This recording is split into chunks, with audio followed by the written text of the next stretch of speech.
Join me in reading our text for this afternoon from the book of 2 Timothy chapter 1 verse 7 and in Philippians chapter 4 verse 5. It says in 2 Timothy chapter 1 verse 7, God gave us a spirit not of fear, but of power and love and self-control.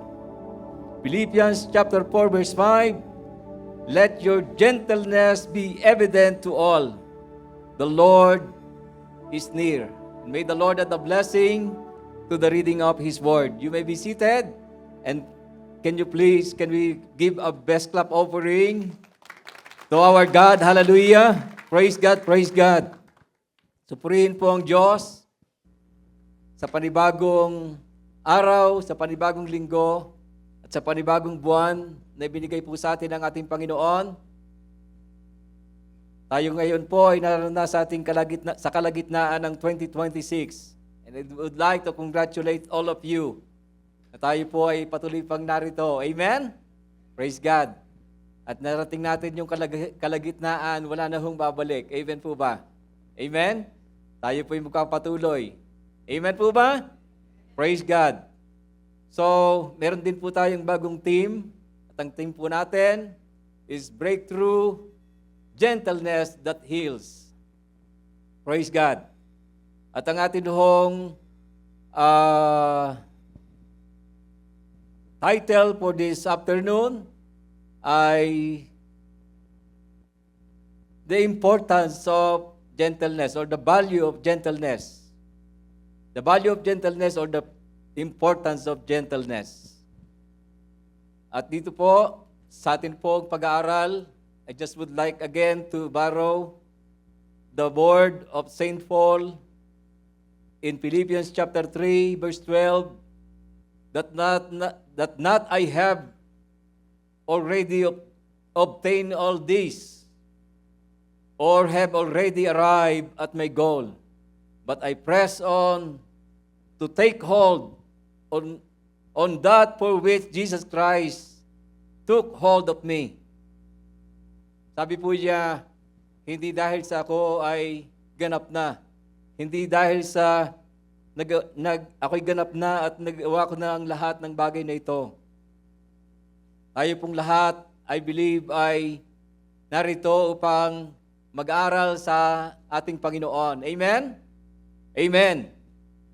And let us be humble to our God na hindi lahat ay alam na natin. Amen po ba? At kung minsan kahit alam na natin, it is important for us to be reminded. Amen? Kahit minsan alam na natin, kailangan pa rin ipaalala po sa atin. Amen po ba? Praise God. So, the importance of gentleness. The meaning of gentleness in Webster Dictionary is the quality or state of being gentle, especially mildness of manners or disposition, no? Mildness of manners. So, pag-aaralan natin ngayon ay about manners. Amen? So, basic po ito.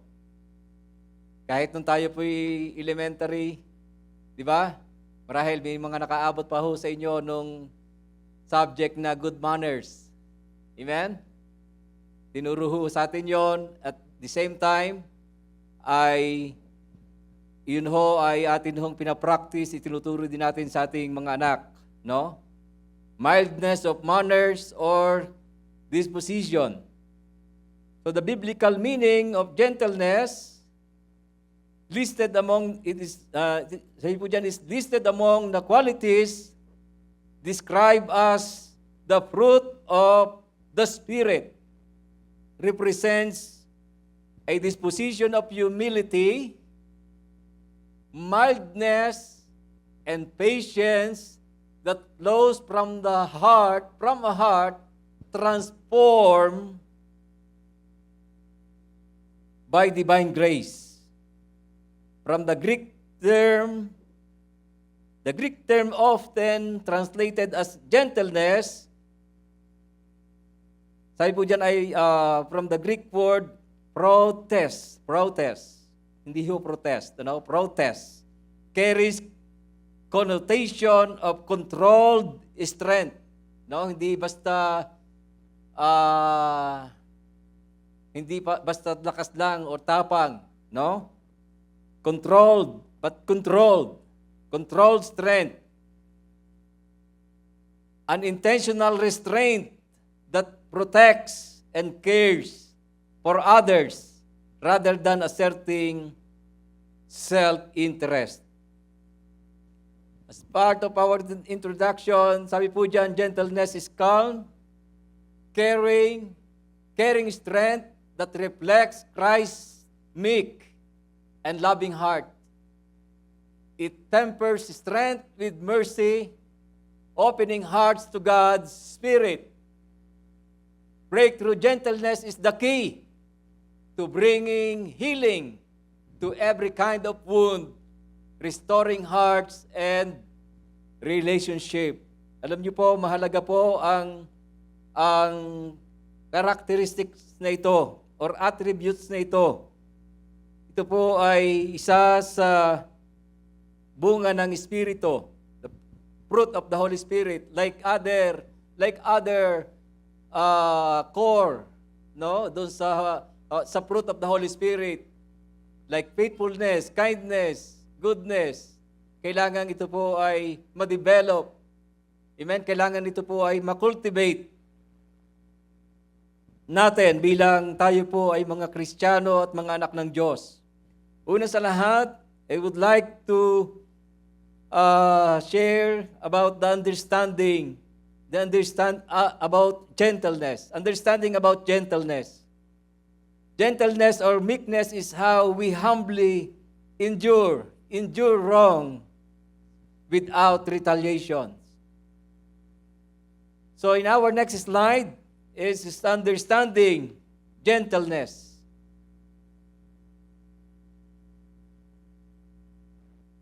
And gentleness, first of all, is a God nature.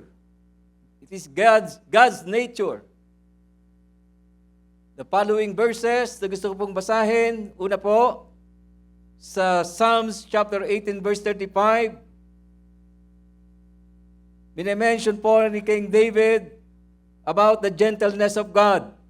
You have given me the shield of your salvation, and your right hand supported me, and your gentleness made me great.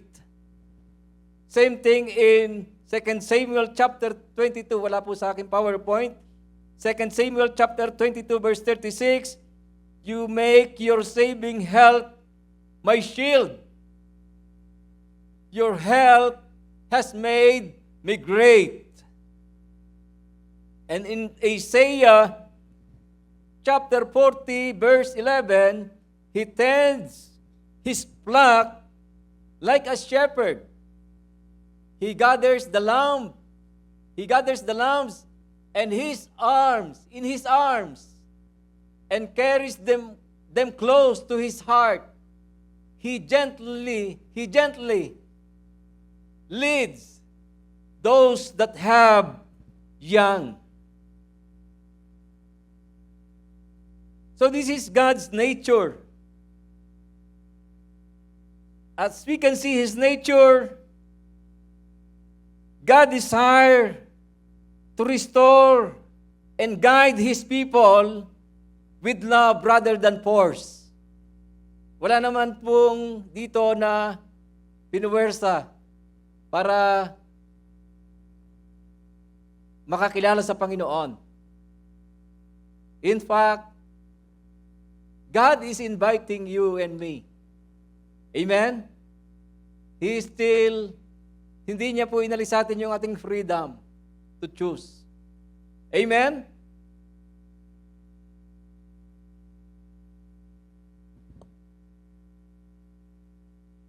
And secondly, gentleness is the character of Jesus.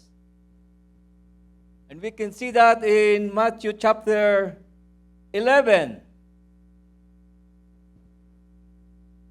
So, umpisa natin sa verse 28.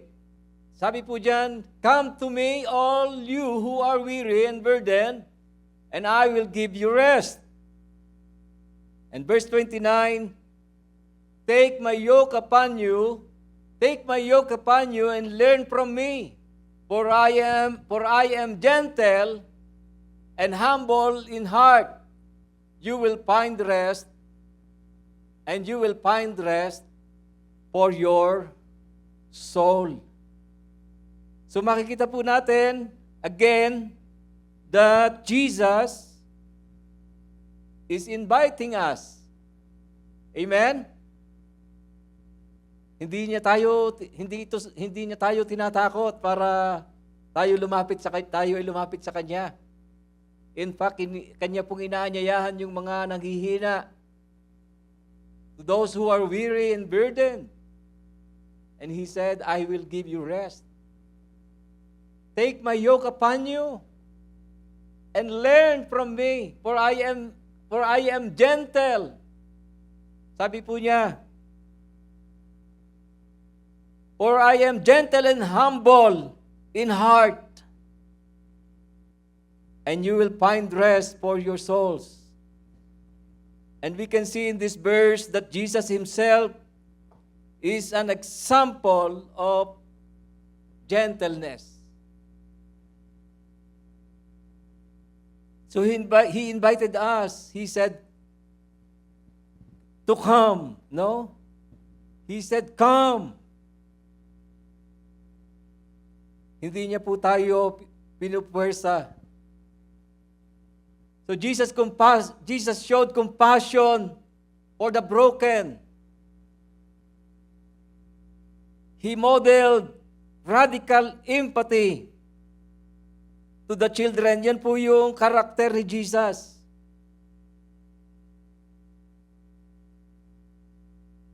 He said, let the children come to me, for the kingdom of God belongs to them. Makikita po natin si Jesus kahit mga bata. Nandun yung, he was gentle. Amen? He is a tender shepherd. He was a tender shepherd.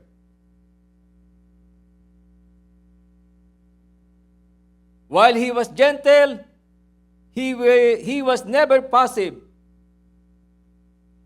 Ibig sabihin po, he is still committed to the truth and willingness to stand firm against hypocrisy. Kaya nga makikita po natin, although he was gentle, but still, nire-rebuke niya yung mga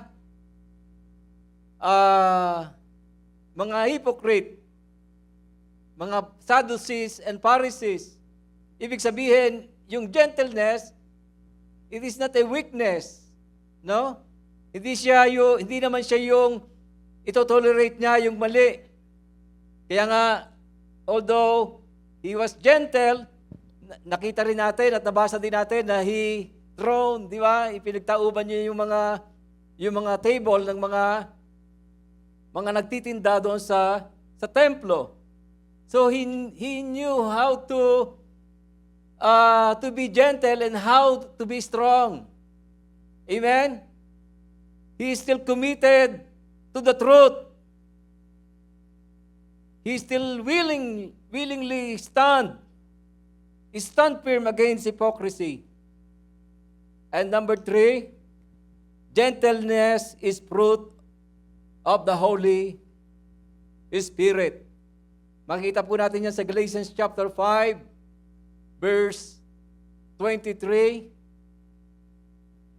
Sige, umpisa natin sa verse 22. But the fruit of the Spirit is love, joy, peace, forbearance or patience, kindness, goodness, faithfulness, gentleness, and self-control. Against such things, there is no law. At alam po natin na yun pong, as I said, like other, yung pong kabilang po dun sa fruit Hindi pwedeng mawala yung isa. Amen po ba? Like faithfulness sa pinag-aralan po natin last month, gentleness, at the same time, must be cultivated. And cultivating this gentle spirit is in our lives requires intentionally. Amen? Requires intentionally and a heart yielded to the Holy Spirit. So, gentleness is God's nature. It is God's nature. It is the character of Jesus. And it is the fruit of the Holy Spirit. Now, how to cultivate gentleness? If we say God, or it is God's nature, so let us embrace God's nature.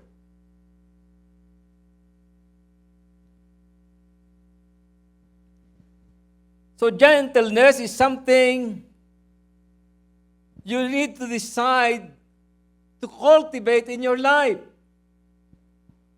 And once it develop in our life, in our heart, ito po yung magpo-flow. Kaya, same with other fruit, ito din po ay, it must be a lifestyle. Amen?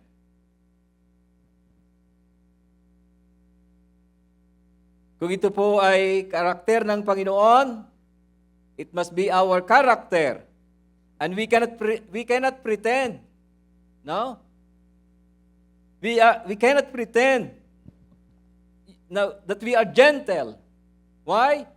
Because even believers and unbelievers can tell. They can see us. Amen? Kasi ito po ay makikita po sa atin. Ang katangiang ito ay makikita po sa atin. Like yung pong tinatawag na faithfulness, pwede kang magtago. Amen? You can pretend that you are faithful. Amen? But this one, believers and unbelievers can tell. They can see us. They can see us. That is why it says, let your gentleness be evident to all. Amen? And by embracing gentleness, we not only uplift others, but also cultivate our own hearts in the process. Yes, it is a process. Amen? It is a process through the help of the Holy Spirit. You cannot do it by your own. So kailangan mo talaga na maranasan muna yung regeneration. Kailangan mo muna ma-born again before you experience and before you possess this fruit of the Holy Spirit. It is impossible for you to possess the fruit of the Holy Spirit if you are not born again. What else?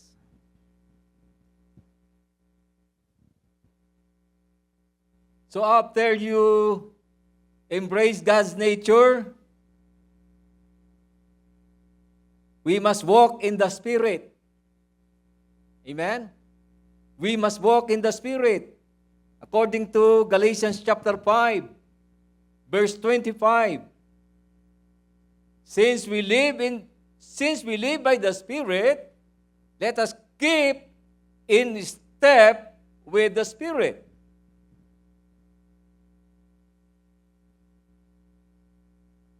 It means living your daily life under the guidance, influence, and power of the Holy Spirit.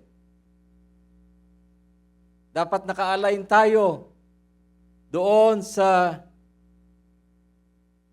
kagustuhan ng Panginoon sa ating pong mga buhay sa bawat araw. And if you are walking in the Spirit, You cannot be controlled by your human nature. Kasi po tayo, lahat po tayo, meron tayong natawag na human nature. Meron tayong mga natural sa atin pong mga buhay. Hindi naman po tayo hindi naman po automatic na mabait na kayo, di ba?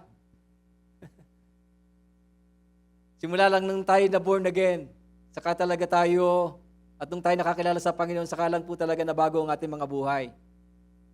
Amen? Sapagkat sabi ng 2 Corinthians chapter 5 verse 17, if anybody is in Christ, he is a new creation. All things are passed away. Behold, all things are become new. Kaya nabago ang buhay natin nung makilala natin ang Panginoon. Nung tinanggap natin siya sa ating mga buhay bilang Panginoon at tagapagligtas ng ating po mga buhay. Amen po ba? Saka lang ho naranasan natin ang tunay na pagbabago. At naborn again po tayo, not by flesh, right? John chapter 3. But naborn again po tayo through the Spirit. Amen po ba? Sabi doon ang pinanganak sa laman ay laman. Sabi po doon ang pinanganak sa laman ay laman at ang pinanganak sa Espiritu ay Espiritu. Kaya sabi doon, you must be born again.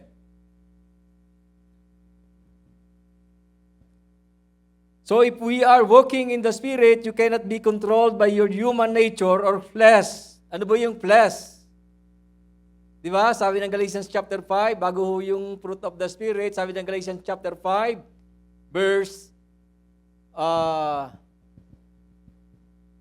Galatians chapter 5, verse 19 to 21.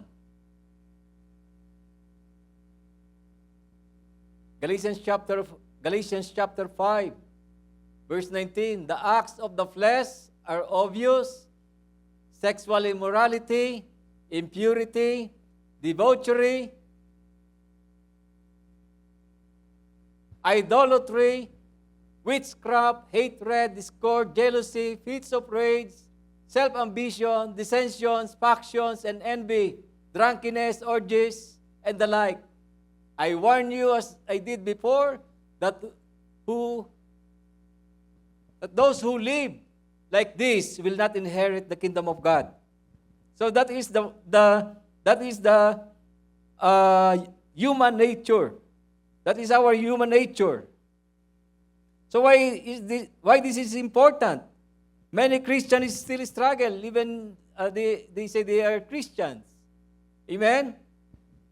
So Paul explained that our human nature, or the flesh, and the Holy Spirit are in constant opposition to one another. Amen? Kaya nga sabi ni Paul, yung mga gusto kong gawin na mabuti, hindi ko magawa. Amen? He said in Galatians chapter 5, verse 16, that is why he said in Galatians chapter 5, verse 16, walk in the Spirit, and you will not gratify the desire of the flesh. Amen? So, kailangan natin lumagad tayo sa banal na Espiritu and ask the Holy Spirit to align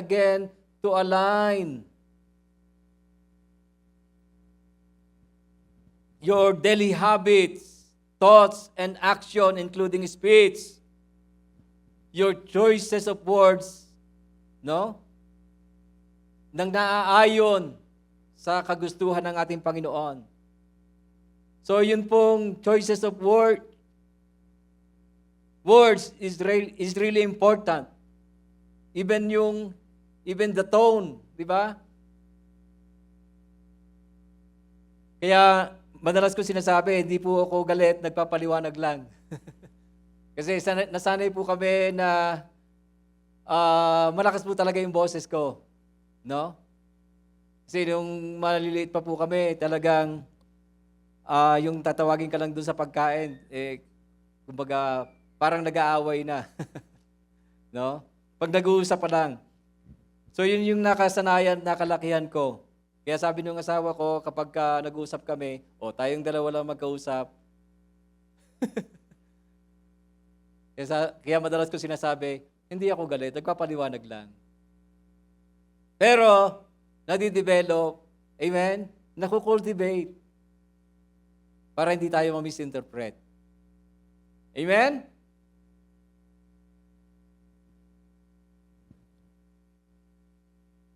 Sabi na ng Ephesians chapter 4 verse 2, be completely humble and gentle. So it must be shown in our daily life. It must be evident to all. The number 3 is living a Christ-like life. This is just basic, but I believe na kailangan po natin ito sa atin pong araw-araw na buhay. 1 John chapter 2 verse 6, listen carefully. Anyone who claims to abide in Christ must live exactly. Everybody say exactly. Ano bang translation nitong sa akin? Parang ESV to. Anyone who claims to abide in Christ must live exactly as Jesus did. So mabigat po ito, no? Kasi kung sinasabi natin na kay Kristo ka, you must live exactly as He did.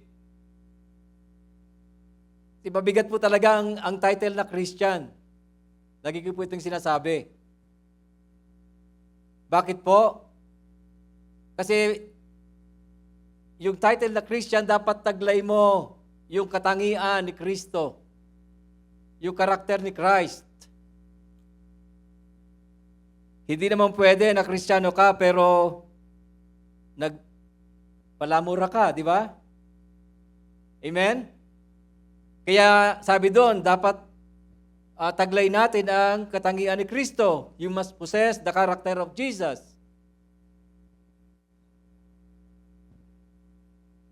Philippians chapter 2, verse 5, in your relationships with one another, have the same mindset as Christ Jesus. Dapat kapareho ng mindset ni Jesus. Amen? Hindi tayo nag-iisip ng masama sa ating kapwa. Hindi tayo nanlalamang sa ating kapwa. Colossians chapter 3 verse 12, therefore, as God's chosen people, holy and dearly loved, clothe yourselves with compassion, kindness, humility, gentleness, and patience. Sabi doon, cloth. Ano ibig sabihin? Suot natin, di ba?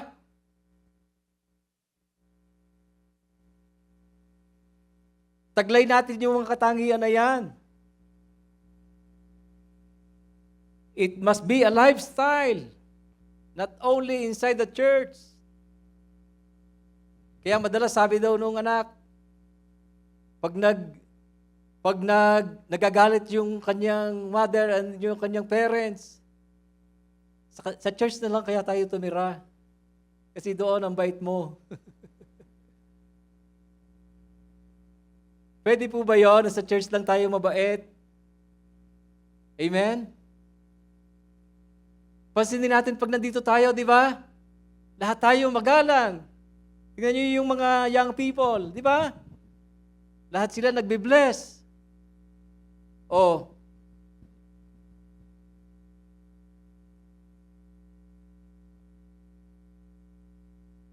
Then tayo, di ba? How are you, brother? How are you, sister?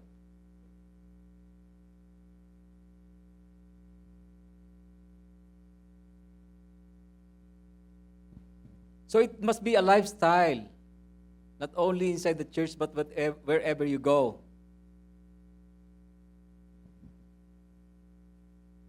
Can you endure difficult situation or people without retaliation? Can you be gentle? Can you be gentle to the difficult people? Jesus did. Amen? So we need to cultivate gentleness in our life. Okay, so the last po is the benefits of cultivating gentleness. Number 1, it develops harmonious relationship with others. Relationship with our spouse, with our children, with our co-workers, and other people. Amen? It develops harmonious relationship. In Philippians chapter 4, verse 2, it urges you and me to completely humble and gentle, bearing with one another in love. Whether with your spouse or children, your co-workers, we must practice gentleness. So it builds trust. So let us desire to be nice and gentle to all. Amen? Sa church ka man, sa bahay ka man, sa trabaho ka man, saan ka man pumunta, be nice and be gentle. Amen? May kasama po kami sa trabaho, pag binati mo sa umaga ng good morning, nagsasagot sa iyo, what is good in the morning? No? He always mad. Always yelling. Pag nagsimula na kami magtrabaho, sumisigaw na yan ng yung mga F. Alam niyo naman dito, di ba? He always in bad mood. So wala siyang kasundo. Wala siyang kaibigan. Lahat ay sinisigawan. Kaya, yun, yung isang umaga, hindi ko na siya nakita. Bakit? O nasisante na pala. Hindi tayo natutuwa dahil nawala po siya. Amen? But, the point is sayang, di ba? Di mo naman kailangang magalit sa mundo. Amen? Sino dito yung laging parang galit sa mundo? Sino dito yung may kilala na parang laging galit sa mundo? Yung tatanungin mo lang kung kumain na. Siya pa yung galit, di ba?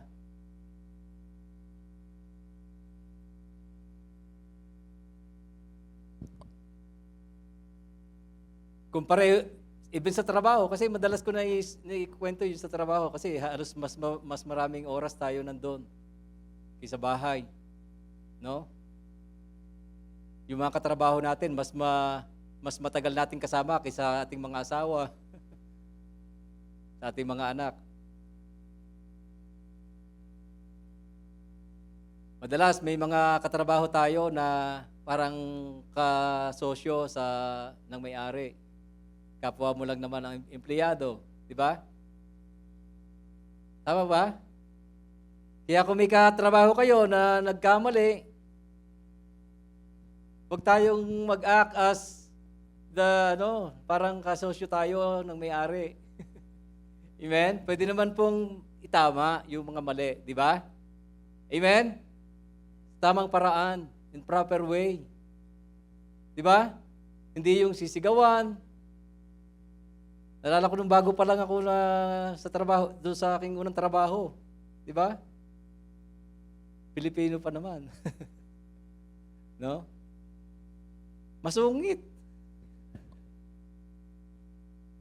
No? Masungit dahil nabagalan sa akin. Ka-start ko pa lang, hindi ko pa naman alam, sister. No? Nagtitraining pa lang. 2 linggo pa nga lang ako dito sa Canada. pwede naman sabihin na maayos na paraan. Ano? Di ba?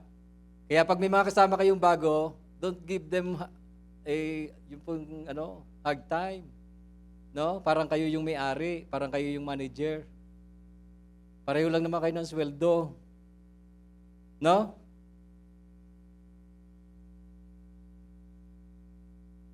So sa bahay, ganun din. Amen? Respect each other. Di naman kailangan na yung kapag naglilinis ka, maandar din yung bungang, yung bibig. Kalat na naman. Di ba? Pwede ba yon na naglilinis ka pero hindi umaandar yung Total, dilinisin mo din naman eh. Total, gayon din naman bukas. Di ba? Kakalat ulit sila. To the youth. Dapat meron kayong initiative to clean your own bed. Your bedroom. Right? Kaya para hindi na siya, si mami, para hindi na nagaganyan. So, take the initiative. Di ba? To do your responsibility to clean your room, your own room. And respect your parents. Amen? Baka mas malakas ka pang sumigaw to your parents. Alam niyo, pag ang tao tumatanda na, medyo humihina na yung pandinig, huwag mo sigawan. Parents mo yan. Amen? Respect them, honor them. So sabi ng Ephesians chapter 6, Exodus chapter 20, verse 22, Ephesians chapter 6, verse 2 and 3, honor your father and your mother, so that you may live long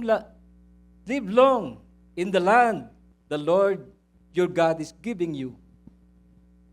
So to the husband and wife, hindi rin natin kailangang magsigawan. Kung meron conflict, talk. Di ba? Communicate properly. Sa totoo lang, hindi naman masusolve sa pamamagitan ng lakas ng boses. So don't be harsh with them. Sabi ng Ephesians or Colossians chapter 3, sabi doon, husbands, love your wives and don't be harsh. Don't be harsh with them. Nung nililigawan mo nga, susungkitin mo nga yung bituin eh. Di ba? Tapos ngayon, hindi mo man lang mahintay na tumawid. Nakatawid ka na, nandun pa siya. Tapos sisigaw, no, magmadali ka naman. Pero nung una, talagang pagbubukas ng sasakyan, pagbibit-bit. Di ba?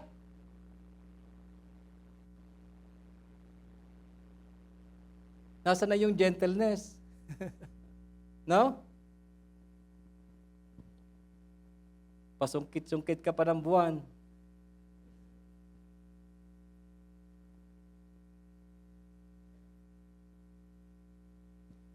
So, mahalaga po yung pag-intindihan. Amen? Mahalaga po yung paggalangan. So, what is the benefits? It develops harmonious relationship. Number 2, it resolves conflict. Tignan niyo po yung Proverbs chapter 15 verse 1. A gentle answer turns away wrath, but a harsh word stir up anger. And that is true. Kapag sinigawan ka, sinigawan mo din. What will happen? Diba? Sigawan kayo. Diba? Paano kung kumalma ka? Diba? So, gentleness remove anger. So there is a suggestion. There is a suggestion here. If you have a discussion with somebody who is flaming mad, yung galit na galit, choose to answer softly. Oh, hirap doon, di ba? But we are talking about gentleness. It will change the whole climate.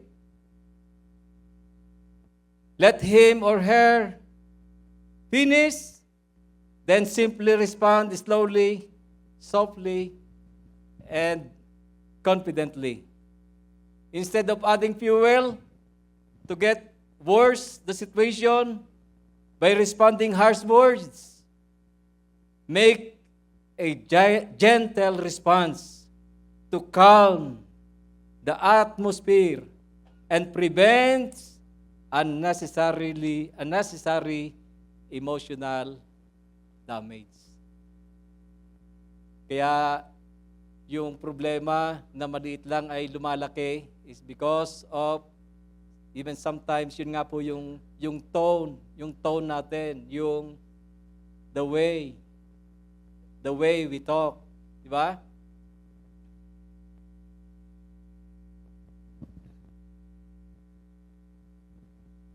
So your goal must be, or always, your goal is always to pursue peace with everyone. Yung ikaw yung makipagkasundo. Paano ka makipagkasundo kung nagsisigawan kayo? So, if you say something not nice, say sorry. Amen? Again, it is not a weakness. Di ba? Say sorry. Kita niyo yung sa Senado, nag-sorry na, di ba? Kay kukwelyohan ka pa naman. Ewan ko lang kung totoo yung pag-sorry. Kaya bago din tayo magsalita, di ba? Bago rin tayo mag-comment, even verbally or written, di ba? Think twice or 10 times, di ba? Kasi pag nasabi mo na, ang hirap na, di ba? Hindi mo na yun may babalik. So I'm not saying that it's wrong to voice out your thoughts or your opinions. Kasi sometimes we need to voice out. Di ba? Kailangan din natin na ipahayag yung ating mga opinions. But to speak harshly and unkind tone is not acceptable. No? It is about how you are saying it. Kaya, beloved brothers and sisters, if you want to resolve conflict, lessen your voice, amen? Even your tone, di ba? Kung kailangang bawasan ang bass, ano ba yan, mga nasa man team. Di ba? Hindi kailangan laging high yung pitch. No? Ayan. Mag-sign ka na. Tapos sabi mo naman, ilan? Di ba? Ganun eh. No? Tingnan nyo doon sa Senate, dati, mga Your Honor pa yung kanilang mga doon eh. Di ba? Ngayon, parang nawala na, kaya let us pray. Amen? Sobrang harsh na yung mga salitaan. Sobrang mga sakita na. No? Dati, Your Honor, di ba? Yung kanilang mga, yung kanilang mga tawagan. Nakakalungkot, di ba?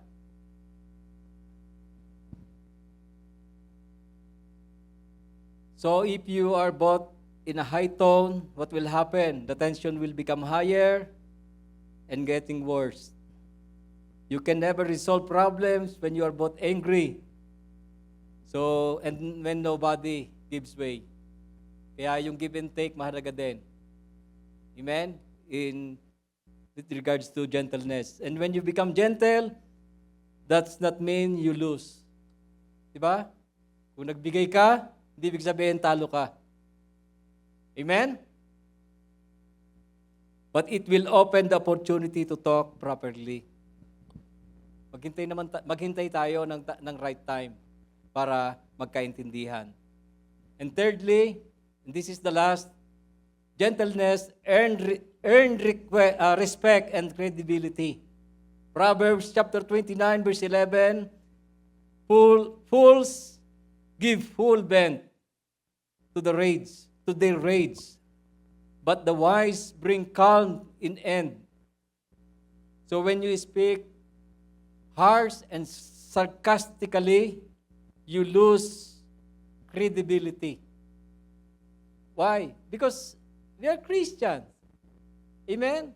And if we speak harshly, di ba? We lose our credibility. Ganyan ba ang Kristiyano? So only foolish people let their anger flow unrestrained. So ask the Holy Spirit to help you to exercise self-control. Doon sa unang binasa po natin, di ba? Sa atin pong actually theme verse. Balikan ko lang sabi diyan. Sabi po diyan, God gave us the Spirit, the Spirit not of fear, but of power and love and self-control. Praise God. Yun ho ang binigay sa atin, sa mga Kristiyano. So ask the Holy Spirit to help us to exercise self-control. So when you communicate with gentleness, others will see you as reliable, emotionally mature, and approachable. Amen? Praise God. So choose to remain calm. Again, think before you speak or reply. Consider those people around you. Amen? Baka mamaya, nagkamali lang yung order mo. Sinigawan mo na kaagad yung server or yung chef. Di ba? Amen ho ba? Or aray? Ilang beses ho ako nag-drive-thru. Mali ho yung binigay sa akin. Ang layo ko na. Babalik pa ba ako? Medyo hindi maganda sa ko kasi ini-expect ko yung gusto ko yung order, di ba? Hindi na ako makakabalik. Pero dahil nakatatlong beses na siya, sinabi ko ng maayos. Hindi para makahingi ako ng libre, no? Sinabi ko, hindi po naman dahil gusto ko wala ho akong gustong hingin. Pero 3 beses na ho akong bumabalik dito, mali ho yung nakukuha ko yung order. So yun. Kaysa doon sa sinigawan mo, where's your manager? Di ba? Tapos ipopost mo agad sa Facebook. Kinain mo din naman. Oh.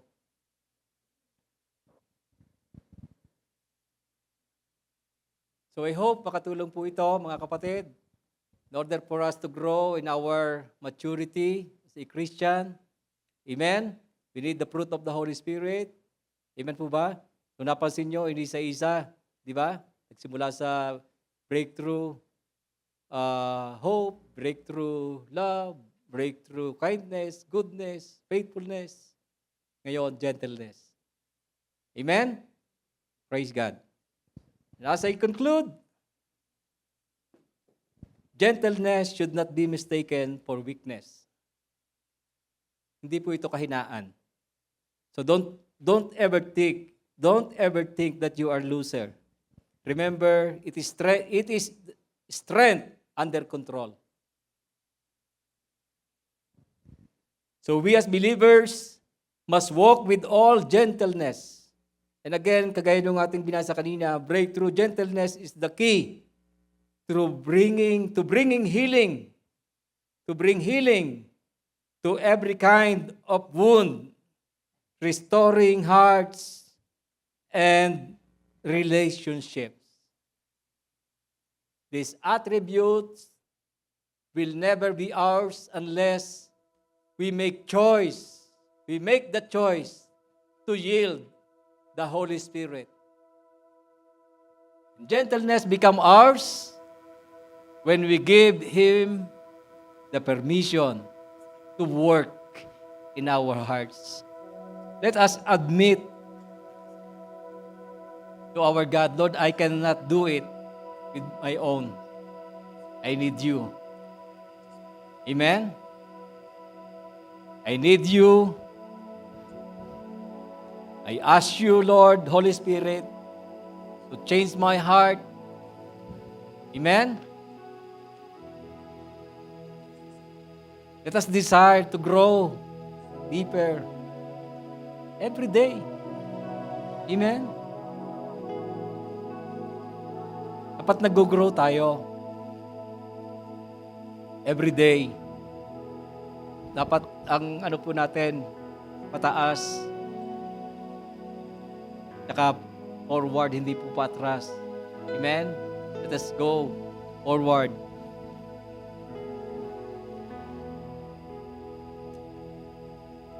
It's always ask the Holy Spirit to guide us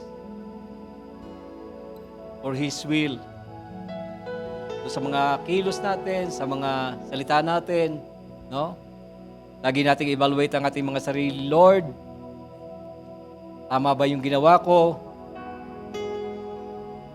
I-evaluate natin ating mga sarili. Lord, kung nakasakit ako ng damdamin ng aking kapwa, sorry. And then say sorry also to the people. Amen? Na nasaktan po natin. Yumuko po tayo. Umikit po tayo sa oras na ito at patuloy nating pagbulay-bulayan ang ating pong mga napag-aralan. Hallelujah. Father God in heaven, you are gentle and loving God. You always care and patient with your people. You are the source of true and perfect model of gentleness. As we declare breakthrough gentleness that heals, we commit to follow your example, your kindness, and humility in all we do. We admit that sometimes we neglect gentleness. Forgive us for those harsh words, those anger rather than compassion and understanding. Please forgive us and teach us on how to respond with grace, even when we feel provoked or passionate. Thank you for your gentle dealings with us, even when we are stubborn or fail to follow your ways. Thank you for your kindness, patience, and unwavering love that draws us back to you time and time again. We are grateful for your example, Lord Jesus, who demonstrated His strength through humility and gentleness, even in the face of difficulties. Lord, we ask you to help us to cultivate the fruit of gentleness in our life. Help us to approach others with humility and heart that seeks to understand, especially in challenging conversation or moments of conflict. Teach us to be slow to anger, quick to listen, and eager to build others up rather than tear them down. Let our words and actions reflect your spirit, bringing healing and unity instead of division. May our gentleness be a testimony of your grace at work in us. Help us, O God, to grow more, deeper unto you. Hallelujah. May I request everyone to please arise. Please stand up in the presence of God. Hallelujah. And as we sing this song, sing it with all our heart and make it a prayer. Hallelujah. Be a servant, Humble and meek, Lord, let me lift up those who are weak, and may the prayer of my heart always be. Make me a servant, make me a servant, make me a servant today. Make me a servant, humble and meek. Lord, let me lift up those who are weak, and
Raise our hands toward heaven.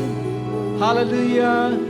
Thank you so much, Lord, for your grace and mercy upon us. And as we admit, Lord, sometimes we neglect gentleness in our life. Minsan, Panginoon, ay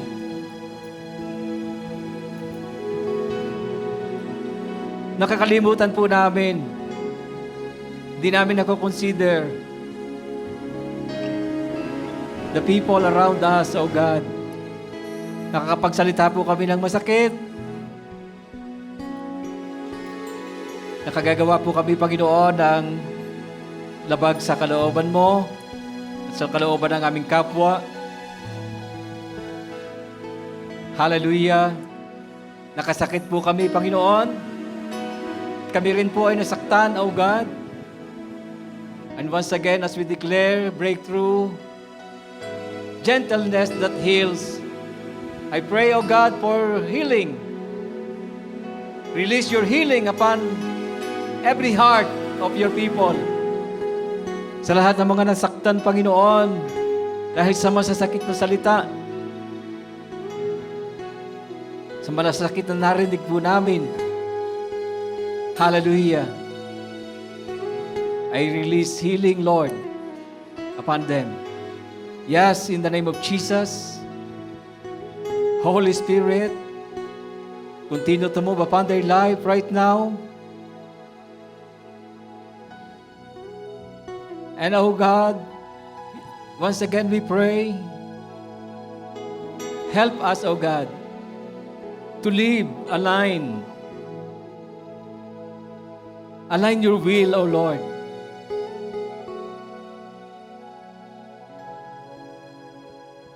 Tulungan mo kami, Panginoon, mapigilan namin ang aming mga dila to control our tongue. Help us to have a self-control. Yes, in the name of Jesus. The way we talk, the way we walk, the way we live, O God. Hayaan niyo, Panginoon, ito po'y naaayon sa iyong kalooban at sa kapurihan ng iyong dakilang pangalan. And I pray for each and every one. I don't know what situation they are in right now. To those who are in great trouble, to those who are in deep difficulties, hallelujah, I pray, continue to move upon their life right now. Whoever you are, the Lord loves you so much. He is tender, hallelujah, and gentle. Kahit ano pa ang mga nagawa natin na pagkukulang sa Kanya, He is inviting us to come to Him. Just come to Him, surrender everything to the Lord right now, not tomorrow. And as you decide to come to Him, hallelujah, pray to heal your heart.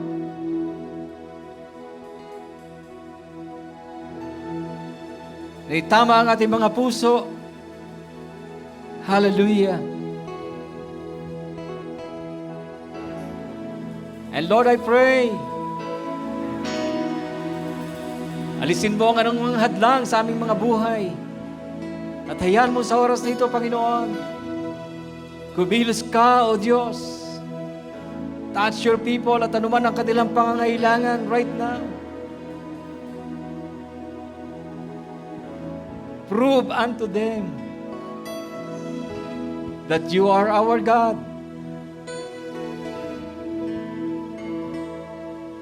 Thank you for your loving kindness, for your tenderness. Hallelujah. For your gentleness upon us. To those who are sick, release your power, release your anointing, release your healing. upon their life in the name of Jesus. In the name of Jesus. Healing physically, healing emotionally, and spiritually. In Jesus' name. Hallelujah. To each and every relationship, I pray.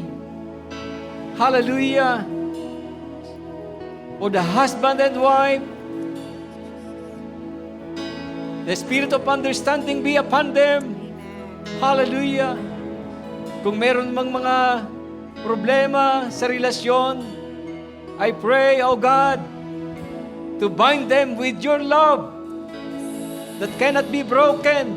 In Jesus' name, restore, O God, their relationship. In Jesus' name.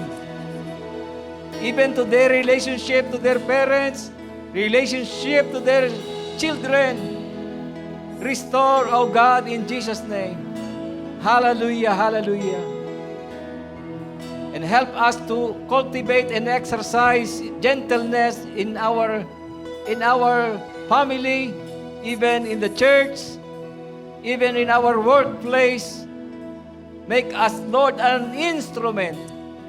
Hallelujah, for this spirit of gentleness in Jesus' name. Salamat po, Ama, ng marami.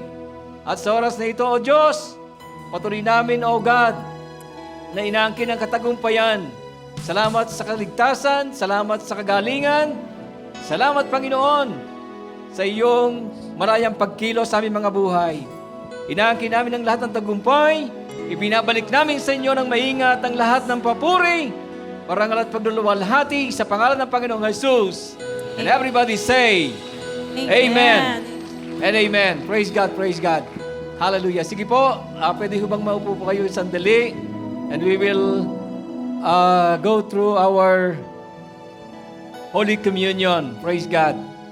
So just would like to remind that Holy Communion is not a ritual. Amen. This is one of the ordinance that we have received from the Lord. The ordinance that He has given to the church. We have two ordinances that na pinapalo po natin. One is water baptism and one is the Holy Communion. I just would like to read 1 Corinthians chapter 11 verse 23. For I received from the Lord what I also passed on to you. The Lord Jesus, on the night he was betrayed, took bread, and when he had given thanks, he broke it and said, "This is my body which is for you. Do this in remembrance of me." In the same way, after supper, he took the cup, saying, "This cup is the new covenant in my blood. Do this whenever you drink it in remembrance of me. For whenever you eat this bread and drink this cup, you proclaim the Lord's death until He comes." Praise God. Shall we all bow down our heads and close our eyes and let us pray for these elements? The bread symbolizing the body of Jesus, and the fruit of the vine symbolizing the blood of Jesus. And He said, whenever you eat this bread, do it in remembrance of me.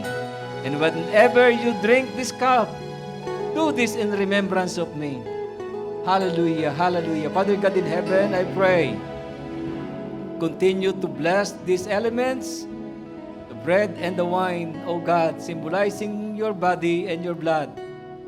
Hallelujah. Cleanse this, O God. At hayaan niyo, Panginoon, as we partake, as you said, that by His wounds we are healed. And we also believe, O God, that your blood is more than enough to wash away all our sins. Hallelujah. And as we partake, O God, let the benefits of the cross of Calvary be upon each and every one. To you, O God, the glory and honor and thanksgiving in Jesus' name. Amen and amen. Kuha lang po tayo. Take one. And huwag niyo muna pong kainin. Pwede niyo na pong buksan. Sabay-sabay ho tayo mamaya. The Father has lavished on us, And as we worship the Lord, let us all stand up. that we should be called His sons and daughters,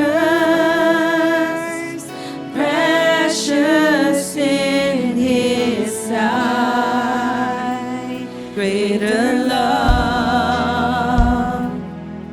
this world has never seen. When He hung on that tree, oh why would He do such a thing for dirty sinners like you and me? Oh God, thank you for loving me. When on the cross you made history, Lord, you died for me forever. My praise will go to Thee, oh God. Thank you for choosing me to be your child and bear your name. Oh Jesus, I will never cease to sing your praise. Thank you for loving me. Hallelujah. Thank you for love. Thank you for your loving us, O God. Thank you, Lord, for all the things you have done on the cross. For I received from the Lord what I also pass on to you. The Lord Jesus, on the night he was betrayed, took bread, and when he had given thanks, he broke it and said, "This is my body which is for you. Do this in remembrance of me." Let us take the bread.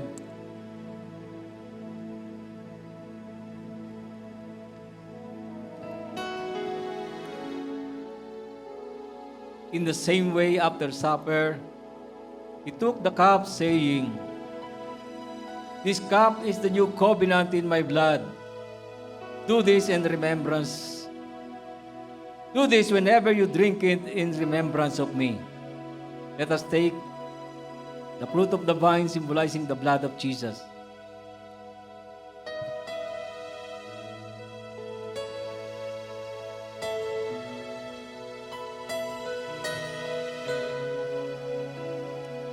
Let us pray. Hallelujah. Father God, thank you once again for the opportunity. O God, hallelujah, na kami po, Panginoon, ay maging kabahagi, O Diyos, sa araw na ito. And thank you so much once again for the salvation. Thank you, Lord, for all the benefits of the cross of Calvary. To you be all the glory and honor and thanksgiving in Jesus' name.